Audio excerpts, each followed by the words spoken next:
우리 머릿속에는 강한 것을 떠올릴 때 어떤 유능한 사람은 강한 사람이지 않은가? 능력 있는 사람이 강한 사람이 아닌가? 어떤 사람은 운동선수, 태권도나 유도나 격투기 선수들이 정말 강한 사람들이 아닌가? 이렇게 생각을 하기도 합니다. 어떤 사람은 올림픽에 가서 금메달을 따는 사람들이 정말 강한 사람들이 아니겠는가? 라고 생각할 수 있습니다. 사실 자신의 한 분야에서 강한 자가 된다는 것, 1인자가 된다는 것은 대단히 좀 중요한 부분이기도 합니다. 그런데 오늘 성경은 믿음 안에서 강한 사람이 된다는 것은 어떤 의미일까요? 믿음 안에서 강한 사람이 된다는 것. 오늘 성경에서는 우리에게 은혜 속에서 강하고 라고 말씀하고 있어요. 사실 우리도 믿음이 강해야 합니다. 강한 믿음이라는 것은 흔들리지 않고 꿋꿋하게 변함없이 믿음 안에서 온전함을 가질 때 그 사람이 강건한 사람이라고 말할 수가 있는 것입니다. 작은 감정에 흔들리고 조그마한 일에 서운해하고 작은 일에 흔들리고 쓰러지는 자는 절대로 강건한 사람이라고 할 수가 없는 것입니다. 오늘 성경은 강한 사람에 대해서 말씀하고 있습니다. 성경은 이렇게 말씀했습니다. 내가 그리스도 예수 안에 있는 은혜 속에서 라고 했습니다. 내가 그리스도 예수 안에 있는 은혜 속에서 강하고 라고 말씀하고 있어요. 오늘 우리들은 생각해 봐야 됩니다. 예수 그리스도는 어떤 분이신가? 예수님은 육신의 모양으로는 참 볼품이 없고 강건하지 않은 것 같지만 예수님은 내면적으로 영적으로 너무너무 강하신 분이라는 것을 성경을 통해서 알 수가 있습니다. 예수님은 자신의 의지가 흔들리지 않고 분명한 구원의 목적을 이루기 위해서 그 구원의 완성을 위해서 끝까지 자기의 사명을 감당하신 강하신 분이시라는 것을 성경을 통해서 알 수가 있는 것입니다. 예수님이 자신의 구원의 사역을, 영혼들을 살리는 구원의 사역을 이루어 가는데 제자들 중에는 예수님을 돈을 받고 팔아버리는 제자들도 있었고 아무리 복음을 전해주고 하나님 나라의 이야기를 해주어도 알아듣지 못하는 많은 사람들과 제자들조차도 예수님의 말을 이해하지 못하는 부분들이 참 많이 있었다고 하는 것입니다. 그렇기 때문에 예수님은 늘 고독할 수밖에 없었어요. 예수님의 마음을 이해하는 사람이 없는 것입니다. 깨닫는 사람이 없어요. 환난과 고통이 닥쳐오자 제자들은 주님을 다 버리고 예수님을 등지고 떠나가 버렸습니다. 예수님을 향해서 로마의 폭력은 무자비하게 공격하고 예수님을 채찍질하며 내리쳤습니다. 그리고 결국은 십자가에 예수님을 못 박도록 처참하게 예수님을 사형틀에서 사형을 집행하게 되었습니다. 같은 유대 민족이었음에도 불구하고 군중들은 거짓말로 예수님을 선동하고 그리고 징벌당하도록 꾸며내면서 지도자들과 유대 민족은 하나가 되어서 예수님을 손가락질했던 것을 알 수가 있습니다. 평소에 주님의 말씀을 듣던 군중들도 예수님이 어려움에 처하자 예수님을 십자가에 못 박아 죽이라고 외치는 추악한 폭도들처럼 변해서 예수님을 사명을 감당하지 못하도록 방해하는 그런 사람들이 되었습니다. 그런데 주님은 자신의 영혼을 구원하고자 하는 그 구원의 사명을 완수하는 데 있어서 예수님은 자신의 사명과 목적을 결코 포기하지 않았다는 사실을 우리는 기억해야 될 줄 믿습니다. 그런 의미에서 예수님은 너무나도 강하신 분이십니다. 끝까지 사랑하되 그 사랑을 포기하지 아니하고 구원을 이루시기 위해서 그 구원의 사역을 포기하지 않는 예수님이야말로 이 땅에서 가장 위대하시고 강하신 분임을 우리가 기억해야 될 줄 믿습니다. 그럼 우리 성경 본문을 통해서 그리스도인이 가져야 될 그 강함이라고 하는 것은 어떤 것일까? 우리 그리스도인들은 어떻게 강해져야 되는 것일까? 우리 항상 생각해 보기를 원합니다. 첫 번째는 고난을 견딜 줄 아는 사람이 강한 사람입니다. 고난을 견딜 줄 아는 사람이 강한 사람이에요. 3절에 있는 말씀에 보니까 내가 그리스도 예수의 좋은 군사로 나와 함께 고난을 받을지니 라고 되어 있어요. 예수의 좋은 군사, 예수님의 그 튼실한 변화없는 용사와 같은 군사와 같은 믿음의 사람이 되려면 나와 함께 고난을 받을지니. 그래서 고난을 이겨나갈 수 있는 사람이 진정으로 강한 사람인 줄로 믿습니다. 고난을 받는다는 것은 참으로 어려운 일입니다. 고난 받는 거 좋아하는 사람이 있어요? 고난 받는 건 난 참 행복하다 이런 사람이 있어요? 고난 받는 거 다 싫어요. 고난 받는 거. 어른부터 시작해서 할머니들, 할아버지들도 싫어하고 아이들도 싫어하고 다 싫어요. 고난 받는 거. 고난은 누구나 싫어하는 일입니다. 고난은 사람의 마음을 힘들게 만들어요. 내가 하고자 하는 의지를 무너뜨리는 것이 바로 고난인 것입니다. 내 의지를 꺾어버려요. 희망을 꺾어버려요. 그래서 사람들은 고난 앞에 많은 사람들이 무너지고 포기하는 것을 보게 돼요. 많은 사람들이 그 고난을 벗어나려고 노력하고 그 고난을 만나지 않으려고 애를 쓰는 것을 우리가 볼 수가 있습니다. 그런데 오늘 성경의 본문을 보면 9절에서 복음을 인하여 내가 죄인과 같이 매이는 데까지 고난을 받았으나 하나님의 말씀은 매이지 아니하니라. 바울 사도는 주님의 사역을 하면서 나는 참 고난을 많이 받았다 이렇게 얘기를 하고 있습니다. 그럼 어떤 고난을 받았을까요? 바울 사도가 받은 고난은 내가 죄가 없는데 죄인 취급을 당했다는 거예요. 나는 진실을 말했는데 사람들이 나를 거짓이라고 얘기한다는 거예요. 내가 옳은 일을 했음에도 불구하고 거짓을 하고 뉘우침을 씌우게 되었다는 것입니다. 그래서 억울하게 감옥까지 가게 되었어요. 바울 사도가 잘못해서 감옥 간 게 아니에요. 그는 하나님 앞에서 옳은 일을 했고 선한 일을 했고 최선을 다해서 그 영혼들을 사랑하는 마음으로 다가갔지만 그 모든 사회적 환경과 주변은 그를 거짓과 잘못된 사람으로 내므로서 그를 감옥에 보내게 되었습니다. 어디에다 하소연을 해도 통하지가 않아요. 아무리 내가 옳다고 항변을 해도 해답이 없어요. 막막합니다. 내 마음을 이해해 주는 사람이 없어요. 나의 마음을 대변해 줄 수는 없었습니다. 바울은 바로 그런 상황에 놓이게 되었다고 말씀하고 있습니다. 9절에서 그는 매이는 데까지라고 하는 단어를 썼어요. 내가 매이게 되었다. 매이게 되었다는 이 단어는 쇠사슬로 묶는 속박을 의미하고 있어요. 영어로는 체인이라고 되어 있어요. 체인. 옛날에는요, 사람들의 인권이 없습니다. 그래서 그 사람들의 발목에다 착고를 채워요. 그래서 못 도망가게 해요. 여기만 채우는 게 아니에요. 우리 옛날 조선시대 보면 목에다가 뭐 있죠? 큰 판자를 걸어놓잖아요. 이거는 우리나라만 그런 게 아니에요. 옛날 고대 사람들도 그랬어요. 목에다도 착고를 채우고, 이런 데도 발에다도 착고를 채우는 거예요. 손에다도 채우는 거예요. 바울 사도는 내가 그렇게 쇠사슬로 묶이는 속박을 당하게 되었다. 그렇게 얘기를 하고 있는 것입니다. 쇠사슬로 꽁꽁 묶여 놓아서 내가 진실을 얘기해도, 내가 사실을 얘기해도, 예수의 복음을 진실을 그 사람들에게 알려도 그 사람들은 나를 그렇게 만들었다. 그런 것입니다. 그래서 바울 사도는 9절에서 원어에 보면 카오파세오라고 하는 단어를 썼습니다. 고난으로 괴로워했다. 이렇게 말하고 있어요. 나는 참으로 고난으로 괴로워했다. 나는 고민이 참 많았다. 바울 사도는 억울해서 스트레스를 받으면서 불면의 밤을 보내고 해명하고 싶고 증명하고 싶었지만 그것을 받아주는 사람이 없었기 때문에 고난으로 괴로워했다. 이렇게 말씀하고 있는 것입니다. 디모데후서 3장 12절에 있는 말씀에 보면 이렇게 됐습니다. 무릇 그리스도 예수 안에서 경건하게 살고자 하는 자는 핍박을 받으리라. 이렇게 말씀했어요. 좋은 군사는 강한 연단을 받게 되는 것입니다.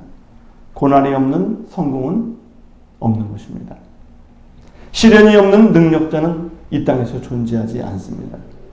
이 땅에서 성공한 사람들을 보면 사람들은 야, 저 사람은 정말 어떻게 저렇게 성공했을까? 성공한 사람들을 부러워하게 돼요.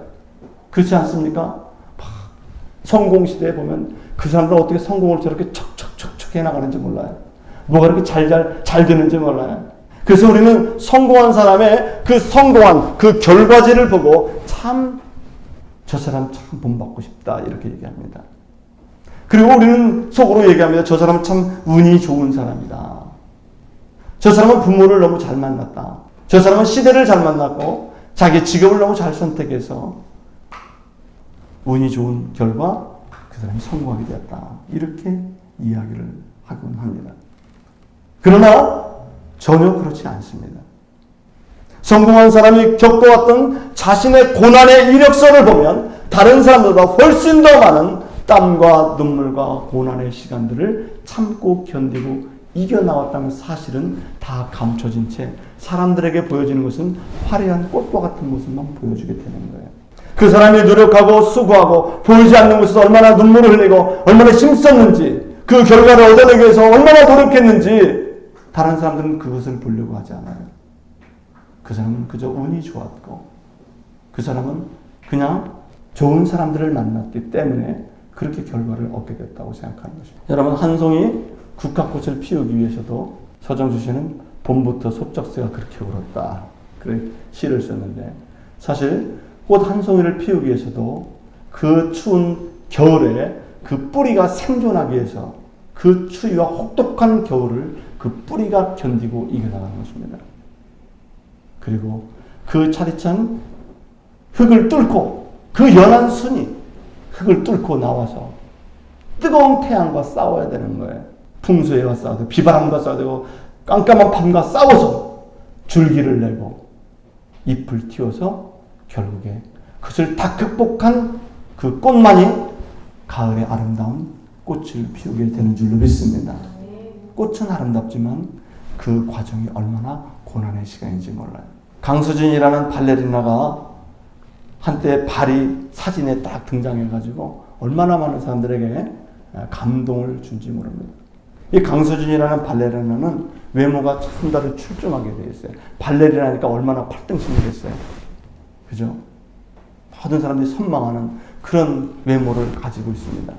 그런데 그 화려한 외모 이면에 그 사람의 발이 사진에 인터넷에 딱 올라왔는데, 그 사람이 2006년에 자기의 발에 울퉁불퉁한, 마치 류마티스 걸린 사람처럼 발이 다 그렇게 됐어요. 다 마디마디마다 다 이게 굳은 살이 아니라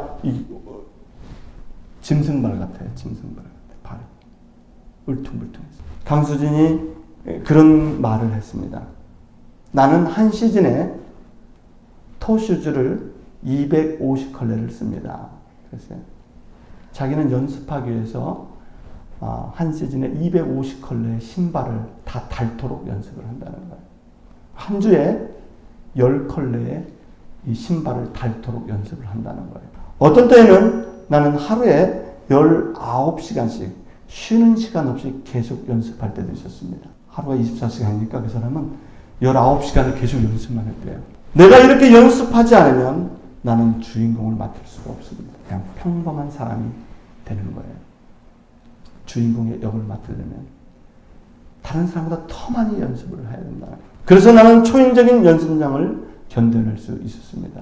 그런 목표가 있었기 때문에. 그 모습은 화려했지만 그 이면에 그 발은 부릅뜨고 신발은 다 떨어져 나가면서 몸이 부서져라 연습을 했기 때문에 그 유명한 발레리나가 될 수가 있었던 것입니다. 믿음도 바로 그냥 저절로 좋은 믿음의 사람이 될 수가 없는 거예요. 눈물의 기도와 시련과 고난을 이겨낼 수 있는 그 믿음의 고난, 그 역경을 이겨나가는 시간, 그 극복하는 시간이 우리에게 반드시 있어야 될 줄로 믿습니다. 믿음 안에서 견뎌나가는 사람들을 보면은 현재만 바라보는 사람은 절대로 고난을 견뎌나갈 수가 없습니다. 미래를 바라보기 때문에 현재의 고난을 이길 수가 있는 줄로 믿습니다. 미래가 있기 때문에 현재의 고난을 이겨나갈 수 있는 힘이 나오게 되는 거예요. 미래의 희망이 있기 때문에 오늘 참고 견디고 고통도 눈물도 아픔도 견딜 수가 있는 것입니다. 더 좋은 미래가 있기 때문에 우리는 참아낼 수가 있는 거예요. 로마서 8장 13절에서는 이렇게 말씀했습니다. 생각한데 현재의 고난은 장차 우리에게 나타날 영광과 좋게 비교할 수 없도다. 이렇게 말씀했어요. 현재의 고난은 우리에게 나타날 하나님의 실 영광과는 비교할 수 없다. 그렇기 때문에 오늘 우리는 이 땅에서 믿음 생활을 할 때 힘들고 어렵지만 그것을 잘 견뎌야 된다. 왜냐하면 하나님의 주실 축복에 비해서 지금 현재의 고난은 아무것도 아니라 그런 것입니다. 이 현재의 고난에 대해서 영국의 유명한 로이드 존스 목사님은 이런 설교를 했어요. 세상 사람들은 인생의 눈에 보이는 것이 눈에 보이는 잠시의 것을 의지하고 살아간다. 눈에 보이는 것을 의지하고 살아간대. 그래서 세상 사람들은 문제를 만났을 때 약간의 개선을 바라는 희망을 가지고 있대요. 그런데 뜻대로 되지 않으면 그들에게는 위로를 찾을 길이 없다고 얘기했습니다. 세상 사람들은 기댈 곳이 없다는 거예요. 반면에 그리스도인들은 세상 사람들이 알지 못하는 것을 가지고 있다는 것입니다. 그것은 뭐냐면 현재의 고난은 우리의 삶이 현재로 끝나는 것이 아니라 내세가 있다는 것. 우리에게 내세가 있다는 것을 신구약 전체는 우리에게 가르쳐주고 있다라고 이 로이드 존스 목사님 우리에게 설교해 주셨어요. 사랑하는 성도 여러분, 고린도서 4장 17절에서는 이렇게 말씀했습니다. 우리가 잠시 받는 환난에 경한 것이 지극히 크고 영원한 영광에 중한 것을 우리에게 이루게 함이니 라고 했습니다. 잠시 받는 환난에 경한 것. 지금 받는 환난은 잠시라는 거예요. 그러나 하나님의 지극히 크고 영원한 영광의 것이 오늘 우리에게 반드시 이루어진다고 성경은 우리에게 약속하고 있는 줄 믿습니다. 그러므로 오늘 우리들에게 강건한 믿음이 필요한데 우리 현재의 고난을 잘 극복하고 믿음으로 견디고 이겨나가는 주의 백성들이 되기를 주의 이름으로 축원합니다. 그럼 어떤 사람이 두 번째로 강건한 믿음의 사람일까요? 옳은 삶을 사는 사람이 강한 자인 것입니다. 5절에 있는 말씀에 보면 이렇게 됐습니다. 경계하는 자가 법대로 경계하지 아니하면 면류관을 얻지 못할 것이며 라고 되어 있어요. 현대인들은 옳은 것보다 편한 것을 더 좋아합니다. 편한 것보다 더 좋아하는 게 뭔지 아세요? 편한 것보다 더 좋아하는 것은 이득이 되는 것을 더 좋아해요. 현대인들이 그렇게 생활하다 보니까 사람들은 옳은 것이라는 옳은 것, 정의 개념에 대해서는 점점점 마음에서 그 개념이 사라져가고 있습니다. 요즘 MZ세대는 옳은 것을 중요하게 여기지 않고 나에게 이익이 되느냐, 내 생활에 도움이 되느냐, 나에게 플러스가 되느냐, 그런 것을 옳은 것으로 여겨요. 나에게 유익이 되지 않으면 별로 좋은 게 아니에요. 나에게 유익이 되지 않으면 별로 좋은 게 아니에요.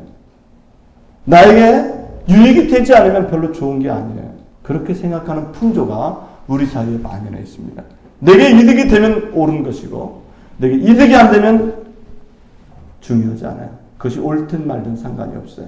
마치 이 옳음이라고 하는 단어가 마치 고생대 공룡들이나 나오던 시대에 쓰였던 용어처럼 옳음이라는 것에 대해서 사람들이 관심이 없습니다. 이제. 오히려 현대인들은 이렇게 생각해요. 올바르게 살아가는 것은 바보들이나 하는 짓이야. 왜 올바로 살라? 그런데 성경은 올바른 것이 강한 것이라고 말씀해주고 있는 것입니다. 옳음 속에서 인간다움이 회복될 수 있고 이 옳음 속에서 우리는 참된 길을 걸어갈 수가 있는 거예요. 여러분, 중요한 것은 하나님이 옳으신 분이시라는 거예요. 하나님은 참된 분이시고 옳은 것을 지향하시고 반드시 진리가 이기도록 만드셨기 때문에 하나님의 세계 질서는 반드시 진리와 옳은 것이 이기도록 하나님께서 역사하시고 그렇게 인류를 이끌어가고 있는 줄로 믿습니다.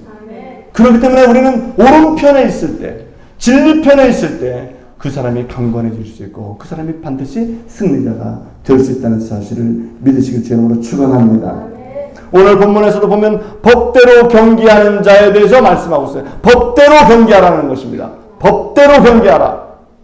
이 법대로라고 하는 말은 디카이아스 클리세우스라고 하는 단어인데 올바른 법, 올바른 판단력을 의미하고 있어요. 하나님의 법을 지키고 하나님의 올바름을 따르는 것, 올바로 사는 자가 강한 자이고 올바로 사는 자가 반드시 하나님께서 상을 주신다는 거예요. 올바르게 살지 않는 사람은 하나님께서 상을 주지 않는다는 것입니다. 하나님의 상급은 올바로 이 땅에서 인생을 다 주셨어요. 우리 모두에게 인생이라는 시간을 주셨습니다. 이 땅에서 살 수 있는 그 시간을 주셨어요. 어떤 사람은 짧게 살기도 하지만 어떤 사람은 많이 살기도 해요. 그러나 하나님께서 뭐라고 말씀하십니까? 올바로 살라는 법대로, 하나님의 법대로 살라는 거예요. 하나님의 법 안에서 경기를 하라는 거예요. 올바로 사는 자가 강한 자이고 결국 승리하는 자라는 사실을 성경 우리에게 말씀하고 있는 줄 믿습니다.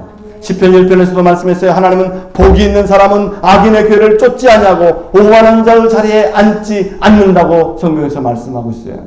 하나님은 옳은 자에게 복을 주시고 옳음을 쫓아 살아가는 자에게 하나님께서 복을 내려주신다고 약속하고 있는 줄 믿습니다. 그런데 옳은 삶은 저절로 되지 않는다는 거예요. 내가 옳은 삶을 살고 싶어도 잘 안 된다는 것입니다. 그래서 하나님은 파라클레토스, 성령을 통해서 우리를 도와주시는 줄 믿습니다. 성령이라는 뜻은 파라클레토스, 옆에서 나를 돕는 분이라는 뜻을 갖고 있는 거예요. 하나님은 우리가 옳게 살 수 있도록, 올바른 판단을 할 수 있도록, 올바른 길을 걸어갈 수 있도록, 하나님 말씀을 생각날 수 있도록 성령께서 우리를 도와주시는 줄 믿습니다. 성령께서 우리 마음속에서 하나님을 향한 그 옳은 마음이 파괴되지 않도록, 우리 마음이 옳은 것을 지향하는 그 마음이 무너지지 않도록, 우리가 그 믿음이 견고하게 유지되도록 성령님은 우리를 보호해 주시고 도와주시고 우리가 하나님의 길을 걸어갈 수 있도록 인도해 주시는 분이 바로 성령님이신 것입니다. 그래서 하나님의 영 성령께서는 우리 마음을 믿음이 견고하도록 만들어 주시는 거예요. 고린도후서 10장 4절에서 말씀하십니다. 우리의 싸우는 무기는 육신에 속한 것이 아니요 오직 어떤 견고한 진도 무너뜨리는 하나님의 능력이라. 이렇게 말씀하셨습니다. 사단이 우리에게 수렁에 빠지도록 만들고 우리에게 부정한 삶에 빠뜨리게 만들고 죄악으로 다 수렁텅이에 우리를 몰아넣는 그 모든 가운데서도 하나님께서는 견고한 진도 무너뜨리는 하나님의 능력으로 우리를 보호해 주신다고 말씀하고 있는 것입니다. 성령께서 우리에게 능력으로 역사해 주시고 우리를 보호해 주시는 줄로 믿습니다. 고린도서 10장 4절에 있는 말씀에 보면은 하나님은 우리에게 어떻게 역사하시느냐. 저는 이 말씀을 이 원어 성경에서 찾아봤어요. 오직 어떠한 견고한 진도 무너뜨리는 하나님의 능력이라. 이렇게 우리나라 말에서는 성경에서 번역했어요. 그러나 헬라에서 더 구체적으로 번역해 놓은 것을 보면 이렇게 번역할 수 있어요. 마지막 남은 최후의 항전지를 파괴시키는 하나님의 신적인 능력이다. 그렇습니다. 이 말은 하나님, 마귀가 우리의 마지막으로 우리를 붙잡고 있는, 마귀가 우리를 꼭 붙잡고 있는 그 마지막 항전지까지 하나님께서 하나님의 능력으로 그걸 파괴시킨다. 그런 얘기예요. 마지막 남은 것 하나까지 하나님께서 다 모조리 성령으로 격파하시고 분해하시고 우리를 온전하게 건지신다는 의미를 성경에서 말씀하고 있는 줄 믿습니다. 하나님의 능력 안에서 하나님의 능력으로 우리는 육신의 소욕을 이겨서 하나님의 거룩한 오름의 삶을 살아갈 수 있게 되는 줄 믿습니다. 그래서 성령께서는 우리가 옳게 살도록 도우시는 거예요. 우리 마음은. 그렇기 때문에 믿음으로 우리가 하나님을 의지하고 하나님의 거룩한 영인 성령이 우리를 도울 때 그 성령을 의지하고 믿음 안에서 견고한 믿음으로 하나님을 살아가는 그런 믿음의 권속들이 되길 주 이름으로 축원합니다. 이사야 26장 3절에서 이렇게 말씀했어요. 주께서 심지가 견고한 자를 평강하고 평강하도록 지키시리니 이는 그가 주를 신뢰함이니라 그랬어요. 주님은 마음이 견고한 사람, 믿음의 마음이 견고한 사람을 평강에 평강으로 인도한대요. 믿음이 없는 사람은 그러니까 반대로 어떻게 된다는 거예요? 불안하고 불안해진다 그런 얘기예요. 믿음이 없으면 불안하고 불안한 곳에 흘러가게 되고, 심지가 견고하고 믿음이 견고한 사람은 평강하고 평강한 길로 인도함을 받게 된다는 것입니다. 사랑하는 성도 여러분, 여러분들이 하나님의 오름을 지향하고 그 옳은 삶을 살도록 성령께서 우리를 도우신다는 사실을 믿고, 여러분 하나님은 반드시 옳은 사람에게 축복하시고 복을 주신다는 사실을 꼭 기억하시고 믿음 안에 강한 자가 되기를 주 이름으로 축원합니다. 마지막으로는 진리의 말씀을 분별하는 자가 강한 자인 것입니다. 15절에 있는 말씀에 보면 이렇게 되어 있어요. 내가 진리의 말씀을 옳게 분별하여 부끄러울 것이 없는 일꾼으로 인정된 자로 자신을 하나님 앞에 드리기를 힘쓰라 그랬습니다. 진리의 말씀을 올바로 분별하라고 말씀하고 있어요. 진리의 편에 선 사람이 강한 자인 것입니다. 거짓 것을 분별할 줄 아는 사람이 강한 자인 거예요. 분별하다라고 하는 이 단어는 정확하게 조정하다, 정확하게 운전한다는 의미를 가지고 있어요. 신앙생활을 하더라도 정확한 믿음으로 정확한 말씀 안에서 살아가는 것이 대단히 중요하다는 사실을 성경은 말씀하고 있는 줄로 믿습니다. 이단들도 다른 정말 수많은 하나님을 멸시하는 우상들도 자신들이 믿는 믿음을 가지고 있어요. 그러나 하나님은 우리에게 말씀하고 있습니다. 정확하고 올바른 믿음의 운전을 해가야 된다고 말씀하고 있어요. 올바로 핸들링하라. 이게 하나님 말씀이에요. 이게 분별하는 거예요. 요즘 20세 이상이면 누구나 면허증을 딸 수가 있습니다. 운전을 잘해야 되죠. 운전을 올바로 해야 되는 것입니다. 면허증 땄다고 해서 그냥 다 되는 게 아니죠. 이리 받고 저리 받고 하면 말이죠. 안 되죠. 옛날에 그 강원도에서 큰 사고가 있었습니다. 버스 운전사가 있었습니다. 버스 운전사가 얼마나 운전을 잘하시는 분입니까? 그러나 너무나 과로하게 피곤할 정도로 운전을 하는 바람에 이분이 졸음 운전을 해서 큰 사고가 그 터널 안에서 일어나가지고 수많은 사람들이 인명피해를 본 적이 있습니다. 분명히 운전사는 면허증이 있을 거예요. 운전 경험도 많이 있습니다. 졸음이 찾아갔어요. 제대로 눈을 뜨지 못했죠. 운전을 하다가 내가 브레이크를 밟아야 되는데 브레이크를 밟지 못했어요. 브레이크를 밟지 못하니까 내 이 큰 차가 다른 차를 들이받게 되고 다른 차가 전복되게 되고 그러면서 화재가 나고 수많은 사람들이 안타깝게 인명피해를 받고 말았습니다. 핸들링을 잘못한 것입니다. 조정을 잘못한 것이죠. 브레이크를 밟을 때 브레이크 밟지 못하고 핸들을 틀어야 될 때 틀지 못한 거예요. 그렇게 사고가 난 것입니다. 저는 이것이 오늘 하나님 말씀, 옳게 분별하라고 하는 말씀이 올바르게 운전을 하라 이런 얘기예요. 믿음 생활을 온전하게 운전하라는 거예요. 오른쪽으로 가야 되는데 자꾸 왼쪽으로 가면 안 된다는 것입니다. 신앙생활도 우리가 분별을 잘 해야 될 줄 믿습니다. 정확하게 운전해서 내 자신을 믿지 말고 내 인생을 내가 운전해 가지만 우리는 인생을 한 번도 살아본 사람이 아니에요. 우리 권사님 나이가 드셨으니까 인생을 많이 운전해 보셨잖아요. 근데 앞으로 갈 길 운전은 안 해보셨잖아요. 70세 운전 안 해보셨잖아요. 80세 운전 안 해보셨잖아요. 그죠? 우리는 인생의 운전을 한 번도 해보지 않은 초행길을 걸어가는 분들이에요. 다 초행길이시죠? 다 초행길이에요.